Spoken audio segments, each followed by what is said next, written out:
हमें इंसान जन्म ही क्यों मिला है और हम इस जन्म को कैसे सफल कर सकते हैं, ये सवाल हर एक इंसान के दिमाग में ज़रूर आता है। वो सोचता है आखिर मैं इंसान क्यों बन गया, जबकि सारी सृष्टि में सबसे परेशान इंसान ही दिखाई देता है। बाकी किसी को कोई मतलब नहीं दुनियादारी से, केवल इंसान ही सब दुनियादारी में उलझा हुआ है, अपने मोह बंधनों में उलझा हुआ है। आखिर ये इंसान जन्म हमें क्यों मिला है और इसको कैसे सफल करेंगे, आज इस पे विचार करेंगे। इंसान जन्म हमें केवल और केवल परमात्मा की दया से मिलता है। अगर उसकी दया ना हो तो हमें लक्ष्य 84 में जाना पड़ता है। तरह तरह के जानवर जंगलों में देखिए, शेरों के आगे हिरण भाग रहे हैं, जान बचा रहे हैं। कितने कितने जंगली कुत्ते जिंदा ही हिरणों को खा जाते हैं। इतना कष्ट भोगना है इस 84 में, ये सब हम भोग चुके हैं। उसके बाद अपार दया हुई परमात्मा की तो हम इंसानी चोले में आए।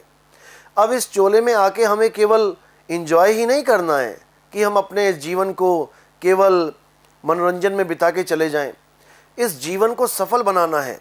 और सफल कैसे बनाना है? केवल और केवल परमात्मा की भक्ति करके। अब वो भक्ति क्या है और कैसे उसको करना है, ये सबसे इम्पॉर्टेंट सवाल है हमारे जीवन का। क्योंकि तरह तरह की भक्तियों में लोग उलझे हुए हैं, तरह तरह के मंत्र जापों में उलझे पड़े हैं, तरह तरह के धर्मों में लोग जा चुके हैं, जबकि परमात्मा सबका एक है। कोई धर्म ये नहीं कहता कि परमात्मा दो है, सब एक ही है। फिर इतने प्रकार की भक्तियां करके हम कहाँ जाना चाहते हैं? इसलिए हमें केवल और केवल सत्य की भक्ति करनी चाहिए। इस सत्य की भक्ति को करके ही हम परमात्मा को पा सकते हैं।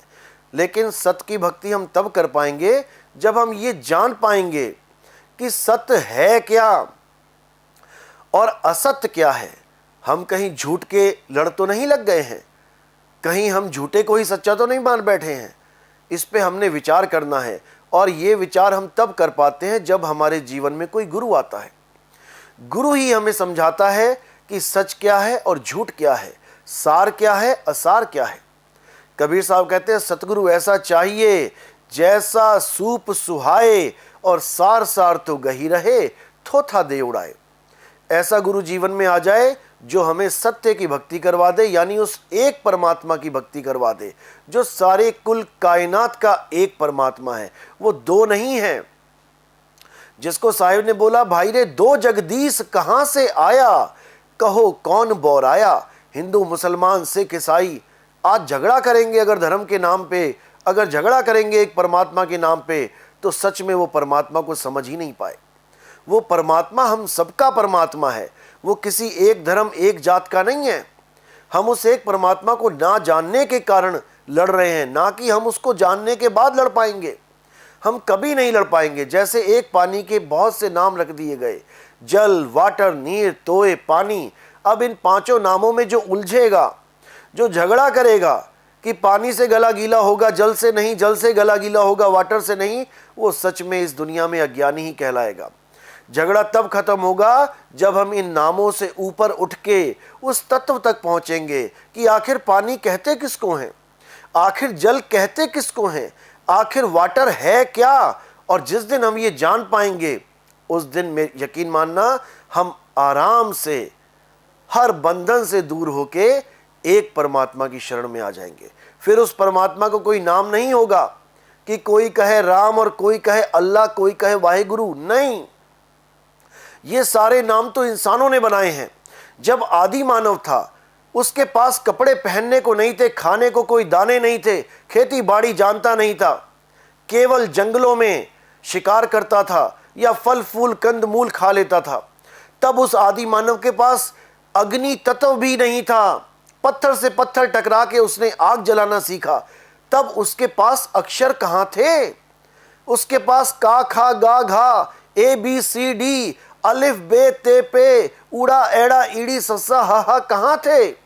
ये अक्षर कहां थे उसके पास? जब ये अक्षर नहीं थे तो कौन से भगवान का नाम था? राम का रा कहां से आया? कबीर का का कहां से आया? अल्लाह का आ कहां से आया? वाहे गुरु का वाह कहां से आया? गॉड का गा कहां से आया? ये सारे अक्षर इंसानी दिमाग ने बनाए हैं।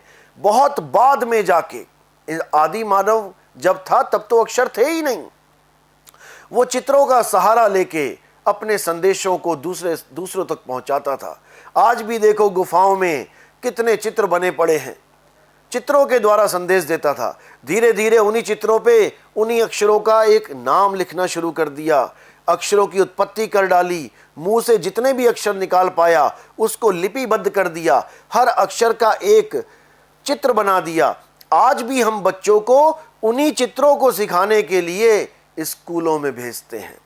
वो बच्चा वहां सीखता है आ तो वो आ लिखता है, टीचर कहता है का तो का लिखता है, टीचर कहता है ला तो ला लिखता है। वो लिखना सीखता है और उन्हीं अक्षरों के द्वारा आगे चल के भगवानों के नाम बना के उन पे झगड़ा करता है। वो कभी इस बात पे झगड़ा नहीं करता कि पानी को वाटर क्यों कहा, पानी को जल क्यों कहा, पानी को नीर क्यों कहा। वो इस बात पे झगड़ा कभी नहीं करता कि मिठाई का नाम स्वीट और मिठाई का नाम मिष्टी, मिठाई का नाम मीठा क्यों है। उसको मिठाई खाने से मतलब, पानी पीने से मतलब है। लेकिन जब भगवान अल्लाह वाहिगुरु की बात आ जाती है तो ये तत्व को भूल जाता है और अक्षरों में फंस जाता है। और जब तक ये इंसान अक्षरों में फंसा रहेगा ये कभी अपने जन्म को सफल नहीं कर सकता। ये ऐसे ही झगड़ा करता रह जाएगा, ऐसे ही भ्रमित रह जाएगा। तो इसलिए हमें अक्षरों से ऊपर नी अक्षर की साधना करनी चाहिए, जिसके लिए गीता में बताया गया कि हे अर्जुन, इस दुनिया में दो प्रकार के तत्व हैं, एक असत तत्व है और एक सत्य तत्व है। असत तो ये काया जानो, ये शरीर जानो, ये संसार जानो, और सत्य केवल आत्मा है। जब तक हम सत्य को नहीं जान लेते तब तक हम सत्य भक्ति कर ही नहीं सकते। इसलिए सत्य भक्ति करने के लिए हमें ऐसे गुरु की शरण में जाना चाहिए जो आत्मा का ज्ञान रखता है, जो आत्मज्ञानी है, जिसके लिए अध्याय 4 34वें श्लोक में यह बोला गया कि हे अर्जुन, जो ज्ञान मैं तुम्हें बता रहा हूं उस ज्ञान को प्राप्त करने के लिए तुम ऐसे गुरु की शरण में जाओ जिसने आत्मा का ज्ञान प्राप्त कर लिया है, जो सत्य को जान चुका है। जो सत्य को जान चुका है वही तुम्हें सत्य से रूबरू करा सकता है। अन्यथा जितने भी संसार में गुरु हैं वो तुम्हें असत्य से ही जोड़ के रखेंगे। इसलिए हे अर्जुन, हमेशा सत्य को जानो, सत्य की पूजा करो, सत्य की आराधना करो।